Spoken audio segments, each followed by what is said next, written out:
Ecorama, émission spéciale enregistrée depuis les rencontres économiques d'Aix-en-Provence. 22e édition avec votre invité à présent, Véronique Bédag, directrice générale de Nexity. Bonjour. Bonjour. Merci d'être là avec nous. Un petit mot, il faut en parler du marché immobilier, et le neuf évidemment. Il y a des vents contraires. Il y a cette demande qui était toujours là, a priori, en tout cas en début d'année. Est-ce qu'elle est toujours aussi dynamique? Est-ce qu'elle s'essouffle? Et puis quand je parle de vent contraire, c'est vrai qu'il y a les hausses de taux d'intérêt, il y a la flambée des matériaux, les coûts de production, les coûts de construction, le manque de main-d'œuvre. Voilà, c'est un marché qui est complexe. Écoutez, je pense que c'est une industrie qui, comme le reste de l'économie, a subi un très fort choc d'inflation. C'est-à-dire qu'en début d'année, on a évidemment eu les chocs sur l'énergie, sur les matières premières. Donc on a eu ce premier choc d'inflation. Puis le deuxième effet de l'inflation, ça a été la réduction du pouvoir d'achat des Français pendant cette période. Alors on est dans un moment un peu paradoxal parce que vous le savez, normalement l'immobilier dans certaines conditions, c'est au fond un actif qui s'accommode bien de l'inflation parce qu'il résiste bien à l'inflation. En fait, sa valeur croît avec l'inflation. Et puis je rappelle qu'aujourd'hui, les taux d'intérêt réels sont très bas. On parle de taux d'intérêt à peu près à 1,38, l'inflation elle est à 5,6. Donc normalement, c'est un bien qui réagit bien normalement. Mais en même temps, moi je considère qu'on a eu des politiques conjoncturelles, sectorielles qui datent du mois d'octobre-novembre, qui sont des politiques qui désormais viennent amplifier le choc. Deux exemples. Donc il y a eu des politiques qu'on appelle macro-prudentielles, vous en avez entendu parler, la façon de calculer le reste à charge, le taux d'usure, qui ont eu vocation à ralentir la demande, alors que je le rappelle, notre problème c'est l'offre et pas la demande, et qui aujourd'hui sont des mécanismes qui interviennent pour exclure encore un peu plus les Français les plus modestes de l'achat immobilier. Vous demandez qu'on desserre les taux de ce point de vue-là? Je pense qu'il faut revoir ces politiques macro-prudentielles à un moment où les taux d'intérêt remontent et où le pouvoir d'achat des Français est en train de diminuer. Donc ça, je pense qu'il faut évidemment les revoir. Et puis on a, je vous le rappelle, le nouveau dispositif Pinel, qui était quelque chose qui a été décidé en octobre-novembre de l'année dernière. Il s'est passé beaucoup de choses depuis. Le Pinel Plus, qui entre en vigueur en 2023, oblige à faire des appartements plus grands, avec des espaces extérieurs plus grands. Ça va avoir un effet immédiat, augmenter le prix de construction. Donc, je pense qu'on est dans un moment où les politiques macro-sectorielles doivent être revues pour protéger le secteur du logement. Parce que vous vous en souvenez, quand le secteur du logement s'arrête, le BTP s'arrête, et ça a des effets sur la croissance et le chômage qui sont très forts. Moi, je me souviens, je me suis retrouvée en 2014 à Matignon auprès de Manuel Valls. Il y avait eu la loi Duflot, le logement s'était arrêté. C'est un effet rapide, massif sur l'emploi et la croissance. On a eu deux plans, je m'en souviens, un avant l'été, un après l'été pour relancer le logement. Les mesures d'urgence dans le logement, ça coûte très très cher. Quel type de mesures d'urgence vous souhaitez ou pas? Et puis un choc d'offre, on aurait dû en avoir un lors du premier quinquennat de Emmanuel Macron. Il y a deux sujets. Conjoncturellement, je vous l'ai dit, repenser les mesures macro-prudentielles au niveau de ce qui est en train de se passer aujourd'hui et revoir le Pinel. On ne va pas rajouter à la crise. Et puis, vous avez raison, moi je maintiens que le problème du logement aujourd'hui, c'est un problème d'offres. On n'a pas assez d'offres. Donc, tenir la demande alors qu'on a un problème d'offre, mais pardonnez-moi, mais c'est incompréhensible pour moi. Le problème d'offre, aujourd'hui, on peut même le chiffrer. Aujourd'hui, on sait, c'est pas moi qui le dis, c'est l'INSEE, que d'ici 2040, il y aura 3 millions de ménages à loger en plus. Évolution démographique et surtout, et aussi, réduction de la taille des ménages. Donc déjà, ça fait 3 millions de personnes. On a quand même la Fondation de l'Abbé Pierre, la commission Rebsamen dont je faisais partie, a dit il y a beaucoup de personnes mal logées. La Fondation de l'Abbé Pierre, on tourne autour de 4 millions. La commission Rebsamen, avec l'inspection des finances qui a refait les calculs, on est entre 2,5 millions et 3 millions de personnes mal logées. Il y a 2 millions de personnes qui demandent du logement social. On a cette loi climat et résilience qui part avec les meilleures intentions du monde, où on explique qu'en 2025, on va sortir au fond du marché locatif tous les passoires thermiques, entre guillemets, pour lesquels les investisseurs privés n'auront pas les moyens de faire les travaux. Donc il faut délivrer plus de permis, mais dans ces cas-là, il faut plus de logements. Alors il y a un débat qui me paraît complètement ésotérique en disant est-ce que c'est du neuf ou de rénové? C'est de tout. Il va falloir construire en neuf, en rénové. Mais chez Nexity, c'est très fluide aujourd'hui. Dans toutes mes filiales, on fait, en fonction de l'endroit où on se trouve, soit du neuf, soit du rénové. Mais pour l'instant, on produit encore moins de logements qu'avant, alors que le besoin, il est chiffré, il est là, il est mathématique.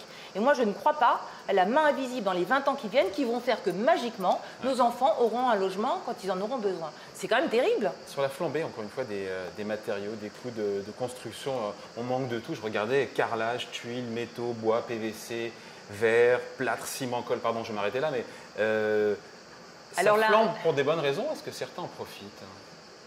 Moi, je pense, je ne dirais pas que certains en profitent, je dirais que quand même certains artisans ont des inquiétudes. Il y a un moment, les prix montent comme ça et on vous demande de faire des prix pour 6 mois ou 3 mois après. Qui ne tiennent plus d'ailleurs. Aujourd'hui, les devis… qui ne tiennent plus. Bon, alors, il faut quand même reconnaître que sur les prix des matériaux, on est en train de revenir à un niveau plus normal parce qu'effectivement, d'abord, les prix étaient hauts, la production a été relancée, les échanges internationaux reprennent. Mais c'est là où je pense qu'une entreprise comme Nexity a un gros avantage, c'est que c'est le premier promoteur français. On a un effet taille. Moi, je n'ai pas eu d'arrêt de chantier. C'est-à-dire que comme on est finalement de bonne taille, eh ben, on a ce qu'il faut pour aller chercher sur un autre marché ce qu'un marché ne nous offre plus. Et je pense que de ce point de vue-là, on est probablement dans un moment de consolidation des marchés. Il va vraiment falloir qu'au fond, s'organisent autour des gros promoteurs, des plus petits promoteurs que nous pourrons aider parce qu'on a plus de moyens, plus de savoir-faire aujourd'hui. Sur la demande, Véronique Bédague, de logement, elle était là, il y a une inflexion, c'est moins dynamique, il y a des réservations, je ne sais pas, qui tombent à l'eau parce que les clients n'ont pas leur prêt. Les taux de désistement, manifestement, ont gonflé un peu chez tout le monde. Chez nous, les taux de désistement n'ont pas gonflé à ce stade, mais c'est vrai qu'il y a eu moins de prêts immobiliers accordés. Je crois que le chiffre, c'est moins 14% entre mars-mai 22 et mars-mai 21, donc ça va forcément avoir des effets. Bon. Et donc les conditions d'octroi de crédit qui se durcissent, vous les puis percevez. Ce n'est pas l'appétence qui n'est plus là de la part, encore une fois, des acheteurs. Ah non, le besoin, je vous l'ai dit, le besoin, il est vraiment immense. Nous, on continue à ne pas avoir assez d'offres. Et puis la demande est tenue. Et donc les stocks font à vue d'œil. Les stocks, moi, j'ai pas plus de stocks que l'année dernière, j'en ai même moins que l'année dernière. Ben oui, voilà, c'est ça. Voilà, absolument.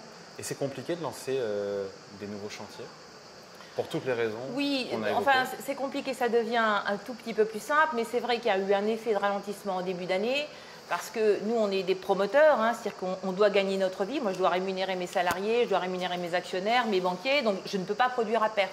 Donc c'est vrai qu'il y a eu, je pense, un petit moment où un certain nombre de chantiers qui devaient partir très vite sont partis un peu plus lentement, parce qu'on a pris le temps d'être au clair sur les prix de construction avant de vendre nos opérations.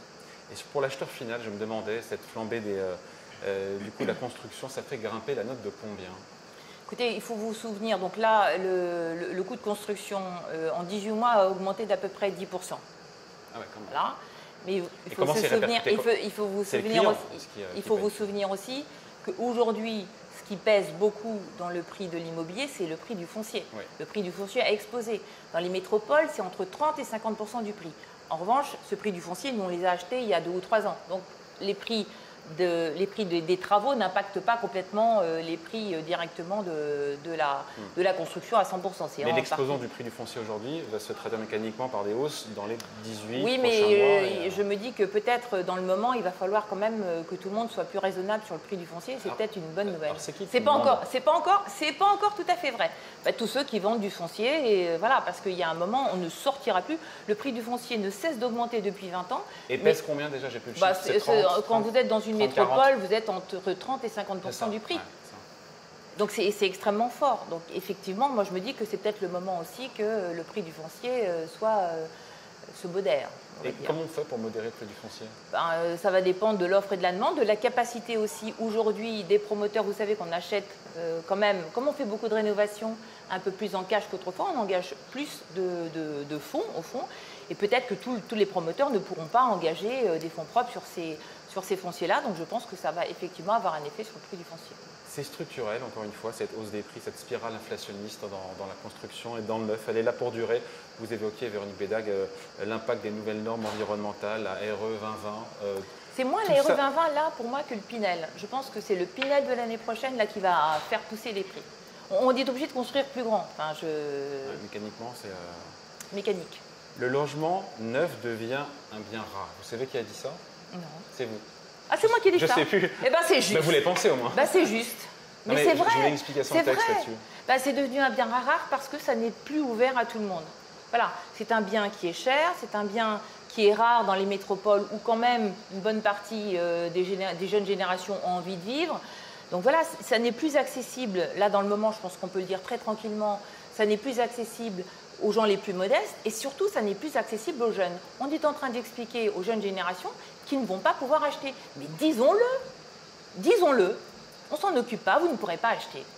Donc des logements, et encore pire, des logements durables, seront de plus en plus réservés aux plus aisés, à une élite, à ceux qui en auront les moyens. Alors moi, mon espoir, c'est que malgré tout, les choses bougent. Je pense que cette idée qu'il faut vraiment aujourd'hui réfléchir comment on va habiter la France demain, où est-ce qu'on doit construire, et qu'il y ait une prise de conscience collective de ce qu'on doit faire pour offrir des logements à nos concitoyens dans les 10, 15, 20 années qui viennent, moi, je pense que quand même, à un moment, ce sujet va arriver au milieu de la table. Il le faut parce que, de nouveau, le temps de l'immobilier est un temps long. Les décisions qu'on prend maintenant, elles auront un impact sur le terrain dans 4-5 ans. C'est très long, l'immobilier. Juste quelques instants, Véronique Bédag, vous participez donc à une table ronde sur notre capacité à transformer notre cadre de vie. C'est dans les prochaines années. Mais dès aujourd'hui, quels sont les projets les plus innovants sur lesquels vous êtes positionné, qui intègrent tous ces paramètres environnementaux, durables et qui transforment notre quotidien, qui sont déjà une réalité? Écoutez, nous, le travail qu'on est en train de faire aujourd'hui, la tension qui est au sein de Nexity, c'est de faire du bas carbone à prix abordable. Il est hors de question que le bas carbone devienne un privilège. Ah, bien sûr que non. Bien sûr que non. Nous, on a depuis très longtemps des immeubles qu'on fait bois, béton, construction en 2D qui sont moins chers que du standard. Donc non, mais enfin, il faut travailler quand même. C'est-à-dire qu'il faut vraiment revoir les modes constructifs. Et les produits que je pousse en ce moment, c'est les logements et les bureaux sans clim et sans chauffage. Tout simplement parce que, évidemment, c'est extraordinairement bas carbone. Quand on voit le coût de l'énergie, il va quand même bien falloir qu'on réduise notre consommation d'énergie. Je rappelle que ça marche en Autriche et en Suisse. Donc, nos réglementations sont compliquées, on a un pays compliqué, mais enfin, en vrai, ça marche. Donc, mon combat pour le moment, c'est d'aller le plus vite possible vers ça. C'est comme ça qu'on a gagné le concours de Confluence à Lyon. Oui. Donc, on est vraiment... Et d'ailleurs, l'année dernière, quand j'étais venue ici, j'avais rencontré Benoît Bazin, qui est le DG de Saint-Gobain, on a construit un partenariat. Il veut vraiment nous aider à pousser à trouver les bons matériaux pour faire ce produit-là. C'est vraiment très important. Allez, merci de passer nous voir. Véronique Bédag, merci à vous. Directrice générale de Nexity, invitée donc d'Ecorama, enregistrée ici à Aix-en-Provence dans le cadre des 22e rencontres économiques. Merci à vous. Merci à vous. Au revoir.